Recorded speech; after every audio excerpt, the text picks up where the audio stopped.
வணக்கம். ஆகாஷ்வாணி புதுச்சேரி மாநில செய்திகள் வாசிப்பவர் சரவணகுமார்.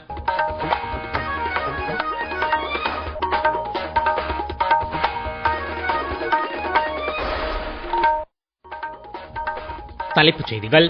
உலகளாவிய தொலைத்தொடர்பு தொழில்நுட்ப மையமாக இந்தியா உருவெடுக்கும் என்று பிரதமர் திரு நரேந்திர மோடி தெரிவித்துள்ளார். பிரதமர் திரு நரேந்திர மோடி நாட்டு மக்களுடன் தமது எண்ணங்களை பகிர்ந்து கொள்ளும் மன் கி பாத் எனும் மனதின் குரல் நிகழ்ச்சி நாளை காலை 11 மணிக்கு ஒலிபரப்பாக உள்ளது. தீவிரவாதிகளுக்கு பாகிஸ்தான் தொடர்ந்து ஆதரவு அளித்து வருவதாக இந்தியா மீண்டும் குற்றம் சாட்டியுள்ளது. ஜிஎஸ்டி சீர்திருத்த நடவடிக்கையால் மக்களிடம் சேமிப்பு அதிகரிக்கும் என அமைச்சர் திரு லட்சுமி நாராயணன் தெரிவித்துள்ளார். இனி விரிவான செய்திகள்.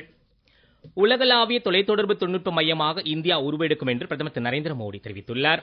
ஒடிசா மாநிலம் ஜார்ஜ்குடாவில் BSNL 4G தொழில்நுட்ப கட்டமைப்பு சேவையை இன்று தொடக்கி வைத்து பேசிய அவர், வளர்ச்சியடைந்த இந்தியாவை கட்டி எழுப்ப இத்தகைய உயர் தொழில்நுட்பங்கள் மிகுந்த பயனளிக்கும் என்றார். சுதேசி 4G மற்றும் 5G தொலைத்தொடர்பை கொண்ட 5 முன்னணி நாடுகளின் பட்டியலில் இந்தியா இடம் பிடிக்கும் என்று நம்பிக்கை தெரிவித்தார்.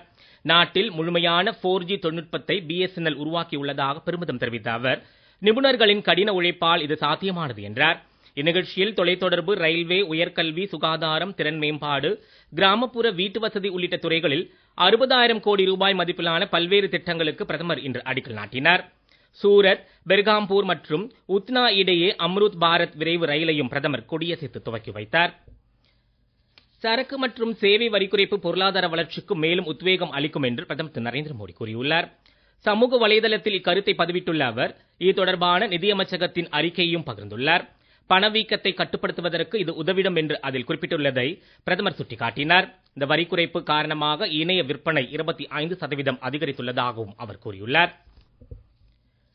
பிரதமர் நரேந்திர மோடி தலைமையிலான அரசு மக்கள் சேவை, நல்லாட்சி என்ற தாரக மந்திரத்தின் அடிப்படையில் நாட்டில் மாற்றங்களையும் முன்னேற்றத்தையும் கொண்டுவர அயராது உழைத்து வருகிறது.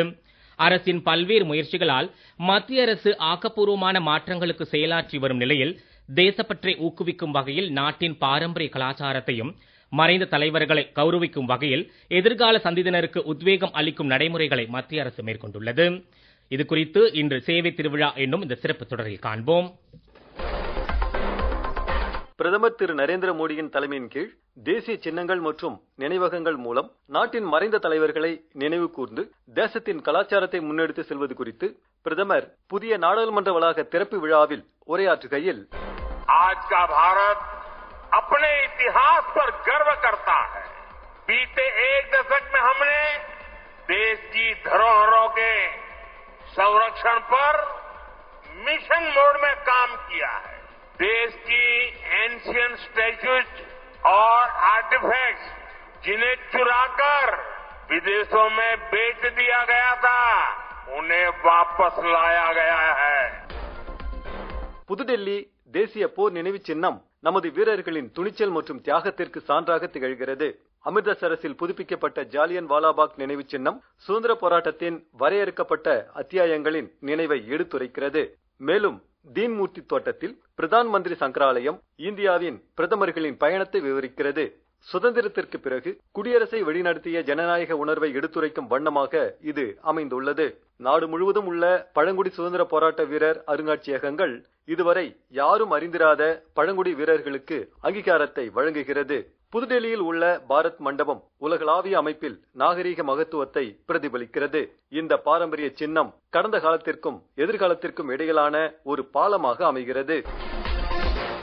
பிரதமர் திரு நரேந்திர மோடி நாட்டு மக்களுடன் தமது எண்ணங்களை பகிர்ந்து கொள்ளும் 126வது மன் கி பாத் எனும் மனதின் குரல் நிகழ்ச்சி ஆகாஷ்வாணியில் நாளை காலை 11 மணிக்கு ஒலிபரப்பாக உள்ளது. இந்நிகழ்ச்சி ஆகாஷ்வாணி மற்றும் தூர்தர்ஷனின் அனைத்து அலைவரிசைகளிலும், AIR செய்தி வலைதளத்திலும், நியூஸ் ஆன் ஏர் மொபைல் செயலிலும் ஒலிபரப்ப கேட்கலாம். ஆகாஷ்வாணியில் பிரதமரின் இந்தி உரையை தொடர்ந்து அதன் பிராந்திய மொழி வடிவம் இடம்பெறும். தீவிரவாதிகளுக்கு பாகிஸ்தான் தொடர்ந்து ஆதரவு அளித்து வருவதாக இந்தியா மீண்டும் குற்றம் சாட்டியுள்ளது. ஐநா பொதுசபை கூட்டத்தில் உரையாற்றிய இந்தியாவிற்கான நிரந்தர பிரதிநிதி திருமதி பெட்டல் கேலட் தீவிரவாதத்தை வெளியுறவு கொள்கையாகவே பாகிஸ்தான் கடைபிடித்து வருவதாக குற்றம் சாட்டினார். ஆபரேஷன் சிந்தூர் நடவடிக்கையின் போது கொல்லப்பட்ட தீவிரவாதிகளுக்கு பாகிஸ்தான் ராணுவமும் மக்களும் மரியாதை செலுத்தியதை அவர் சுட்டிக்காட்டினார். ஆபரேஷன் சிந்தூரை நிறுத்திக் கொள்ளுமாறு பாகிஸ்தான் கெஞ்சியதாகவும் அவர் கூறினார். இதில் எந்த ஒரு மூன்றாம் நாட்டிற்கும் பங்கு இல்லை என்றும் அவர் தெளிவுபடுத்தினார். இந்தியாவிற்கு எதிராக தீவிரவாத செயல்களில் யார் ஈடுபட்டாலும் உரிய பதிலடி கொடுக்கப்படும் என்றும் அவர் எச்சரித்தார். பாகிஸ்தானில் செயல்படும் தீவிரவாத முகாம்களை அழிக்க அந்நாட்டு அரசு உடனடி நடவடிக்கைகளை மேற்கொள்ள வேண்டும் என்று அவர் வலியுறுத்தினார். நீங்கள் கேட்டுக்கொண்டிருப்பது மாநில செய்திகள்.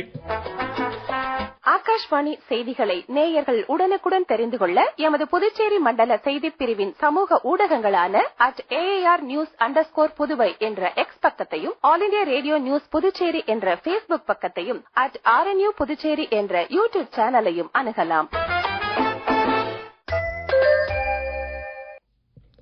செய்திகள் தொடர்கின்றன. நாட்டில் தற்போது அமலாகி வரும் அடுத்த தலைமுறை ஜிஎஸ்டி சீர்திருத்தங்கள் மறைமுக வரி கட்டமைப்பை எளிமைப்படுத்துவதில் முக்கிய நடவடிக்கையாக அமைந்துள்ளன. இதுவரை 4 அடுக்குகளாக இருந்த ஜிஎஸ்டி கட்டமைப்பு 5%, 18% என 2 அடுக்குகளாக குறைக்கப்பட்டுள்ளது. இந்த சீர்திருத்தங்களின் கீழ் சுற்றுலா மற்றும் பொது போக்குவரத்தை மலிவு விலையில் மாற்றுவதை நோக்கமாக கொண்டு குறிப்பிடத்தக்க வரி குறைப்புகளை மத்திய அரசு அறிவித்துள்ளது. இது குறித்து ஒரு செய்தி தொகுப்பு. இந்தியாவின் சுற்றுலாத்துறையை மிகவும் மலிவு விலையில் மாற்றுதல், பொது போக்குவரத்து பயன்பாட்டை மேம்படுத்துதல் ஆகியவற்றை நோக்கமாக கொண்ட குறிப்பிடத்தக்க ஜிஎஸ்டி வரி குறைப்பு நடவடிக்கைகளை மத்திய அரசு அறிவித்துள்ளது. இது உள்நாட்டு சுற்றுச்சூழல் அமைப்பை வலுப்படுத்தவும், கலாச்சார பாரம்பரியத்தை ஊக்குவிப்பதாகவும், அது தொடர்புடைய துறைகளில் முதலீட்டை அதிகரிப்பதாகவும் அமைந்துள்ளது.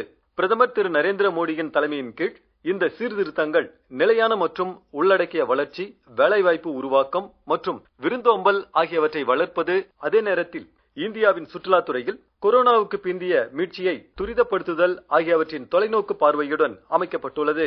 விடுதிகளுக்கான ஜிஎஸ்டி 12% இருந்து 5% குறைந்துள்ளது. இது நடுத்தர வர்க்கத்தினர் மற்றும் பயணிகளுக்கு தங்குமிடங்களை மிகவும் மலிவு விலையில் வழங்க வழிவகுக்கிறது. வார இறுதி பயணம், புனித யாத்திரை சுற்றுலாக்கள், பாரம்பரிய மற்றும் சுற்றுச்சூழல் சுற்றுலாக்கள் ஆகியவை இந்த ஜிஎஸ்டி வரி குறைப்பினால் அதிகரிக்கும் என்று எதிர்பார்க்கப்படுகிறது. மேலும் 10 பேர் அமரக்கூடிய பேருந்துகளுக்கான ஜிஎஸ்டி 28% இருந்து 18% குறைக்கப்பட்டுள்ளது. பேருந்துகள் மற்றும் மினி பேருந்துகளின் செலவை குறைத்து அவற்றை விமான போக்குவரத்து நிறுவனங்கள், பள்ளிகள், பெரு நிறுவனங்கள், சுற்றுலா வழங்குநர்கள் மற்றும் மாநில போக்குவரத்து நிறுவனங்கள் எளிதாக பயன்படுத்தக்கூடியதாக மாற்றுகிறது. குறிப்பாக நகர்ப்புற மற்றும் கிராமப்புற வழித்தடங்களில் டிக்கெட் கட்டணங்களை குறைக்க உதவுகிறது. தனியார் வாகனங்களில் இருந்து பொது வாகனத்திற்கு மாறுவதை இந்த ஜிஎஸ்டி வரி குறைப்பு ஊக்குவிக்கிறது. மேலும் நெரிசல் மற்றும் மாசுபாட்டை குறைக்கிறது. புதுச்சேரி அரசு கலை பண்பாட்டுத்துறை மற்றும் மத்திய அரசின் இந்திரா காந்தி தேசிய கலை மையம் சார்பில் பள்ளி கல்லூரி மாணவர்களுக்கான ஒருநாள் ஓவிய பட்டறை உப்பளம் பெட்டி செமினார் தொடக்கப்பள்ளி வளாகத்தில் இன்று நடைபெற்றது. துணைநிலை ஆளுநர் திரு கைலாசநாதன் ஓவிய பட்டறையை தொடக்கி வைத்து உரையாற்றினார். நிகழ்ச்சியில் உள்துறை அமைச்சர் திரு நமச்சிவாயம், கலை பண்பாட்டுத்துறை செயலர் முகமது ஆசின் அபீத், இயக்குனர் பொறுப்பு திரு முனுசாமி, இந்திரா காந்தி தேசிய கலை மைய இயக்குனர் திரு சுமித் தே ஆகியோர் கலந்து கொண்டனர். புதுச்சேரி மாநிலத்தை சேர்ந்த பல்வேறு பள்ளி கல்லூரி மாணவ மாணவிகள் இந்த ஓவிய பட்டறையில் பங்கேற்றனர். உலக நாடுகளில் வரி விதிப்பில் பல்வேறு மாற்றங்கள் ஏற்பட்டுள்ளதாக அமைச்சர் திரு லட்சுமி நாராயணன் தெரிவித்துள்ளார்.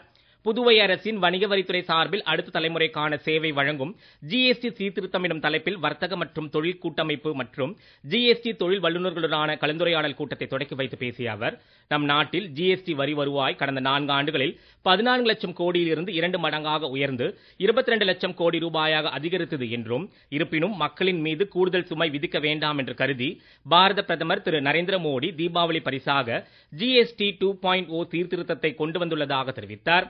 சாதாரண மக்கள் பயன்படுத்தும் எல்லா பொருட்களுக்கும் ஜிஎஸ்டியில் வரி குறைக்கப்பட்டுள்ளதை சுட்டிக்காட்டிய அவர், இன்சூரன்ஸ் துறையில் முற்றிலுமாக வரி விலக்கு அளிக்கப்பட்டுள்ளதாகவும், இந்த ஜிஎஸ்டி சீர்திருத்த நடவடிக்கையால் மக்களிடம் சேமிப்பு அதிகரிக்கும் என்றார். உலக பாரா வில்வித்தை போட்டியில் இந்தியாவின் ஷீதல் சரிதா இணை வெள்ளிப்பதக்கம் வென்றது. தென்கொரியாவின் குவான்ஷூவில் நடைபெற்று வரும் இப்போட்டியின் மகளிர் இரட்டையர் பிரிவில் இந்த இணை இப்பதக்கத்தை கைப்பற்றியது. தமிழகம் நோக்கி வீசும் மேற்கு திசை காற்றின் மேக மாறுபாடு காரணமாக நாளை முதல் வரும் அக்டோபர் 3ஆம் தேதி வரை தமிழகத்தின் ஓரிரு இடங்களிலும், புதுச்சேரி மற்றும் காரைக்கால் பகுதிகளிலும் லேசானது முதல் மிதமான மழை பெய்யக்கூடும் என சென்னை வானிலை ஆய்வு மையம் தெரிவித்துள்ளது. மீண்டும் தலைப்புச் செய்திகள். உலகளாவிய தொலைத்தொடர்பு தொழில்நுட்ப மையமாக இந்தியா உருவெடுக்கும் என்று பிரதமர் திரு நரேந்திர மோடி தெரிவித்துள்ளார். பிரதமர் திரு நரேந்திர மோடி நாட்டு மக்களுடன் தமது எண்ணங்களை பகிர்ந்து கொள்ளும் மன் கி பாத் எனும் மனதின் குரல் நிகழ்ச்சி நாளை காலை 11 மணிக்கு ஒலிபரப்பாக உள்ளது. தீவிரவாதிகளுக்கு பாகிஸ்தான் தொடர்ந்து ஆதரவளித்து வருவதாக இந்தியா மீண்டும் குற்றம் சாட்டியுள்ளது. ஜிஎஸ்டி சீர்திருத்த நடவடிக்கையால் மக்களிடம் சேமிப்பு அதிகரிக்கும் என அமைச்சர் திரு லட்சுமி நாராயணன் தெரிவித்துள்ளார். இத்துடன் இந்த செய்திக்கு நிறைவு பெறுகிறது. வணக்கம்.